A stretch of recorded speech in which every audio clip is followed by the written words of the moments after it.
अस्सलाम वालेकुम। Mohammad Iqbal Khan, advocate from Iqbal international law services से एक न्यू लीगल लेक्चर के साथ आज हम एक जो लीगल लेक्चर लेके आए हैं। आज का हमारा लीगल लेक्चर का टॉपिक है वो है वैलिडिटी ऑफ तलाक। तलाक की क्या वैलिडिटी होती है, दिस इज टुडे टॉपिक।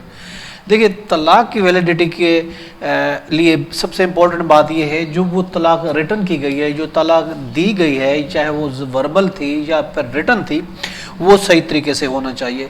जो सेक्शन 7(1) है कि जो ही कोई तलाक देता है तो यूनियन काउंसिल को वो इन्फॉर्म करेगा, उसको नोटिस भेजेगा। अब उसके लिए भी ये ज़रूरी है कि वो तलाक वैलिड होनी चाहिए, सही होनी चाहिए, और जो उसके इंग्रेडिएंट हैं डिवोर्स के वो पूरे होने चाहिए। अगर वो पूरे हैं तो फिर वो डिवोर्स कन्फर्मेशन के लिए जाएगी और कन्फर्मेशन उससे कन्फर्म हो जाएगी।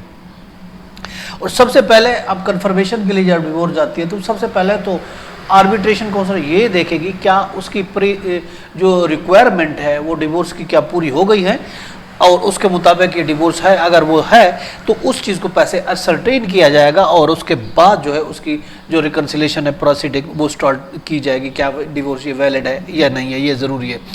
अगर वैलिड डिवोर्स होगी तो ऑफ कोर्स उस पर जो रिकन्सिलेशन स्टार्ट होगी और उसके बाद उसको कंफर्म किया जाएगा, कंफर्मेशन सर्टिफिकेट इशू की जाएगी। लेकिन अगर वो ये देखा जाता है कि ये डिवोर्स वैलिड ही नहीं है, ये डिवोर्स सही नहीं है, जो उसकी रिक्वायरमेंट है डिवोर्स की पूरी होने वाली नहीं है, तो वो जो है वो डिवोर्स सर्टिफिकेट कंफर्म नहीं होगी।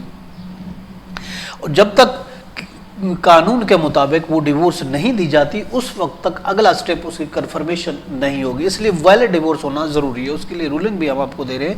1984 CLC पेज है 1961 1961, और इसके अलावा PLD 1975 लाहौर है पेज 147, और इसके अलावा PLJ 1974 है लाहौर पेज है 543, और इसके अलावा लॉ नोट्स है 1974 पेज है 562।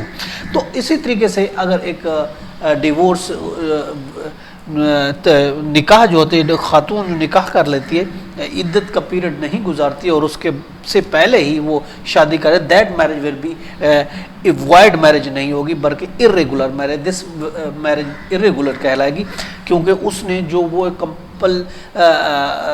कंपल्सरी पीरियड है वो उसने नहीं गुजारा और उसको सर्टिफिकेट को उसने कंफर्म नहीं कराया।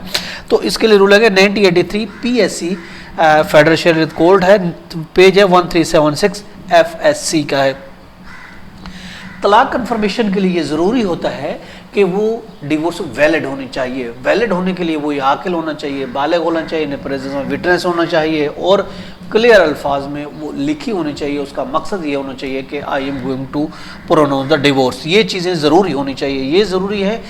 और तब भी वो कंप्लीट होनी चाहिए, विद क्वेश्चन होनी चाहिए, और तब जो है वो उसको कंफर्मेशन किया है। वैलिड डिवोर्स होगी तो वो कंफर्म होगी। If the divorce is not valid then divorce will be not confirm. This was today topic. See you tomorrow in next topic. Have a nice day. अल्लाह हाफिज़।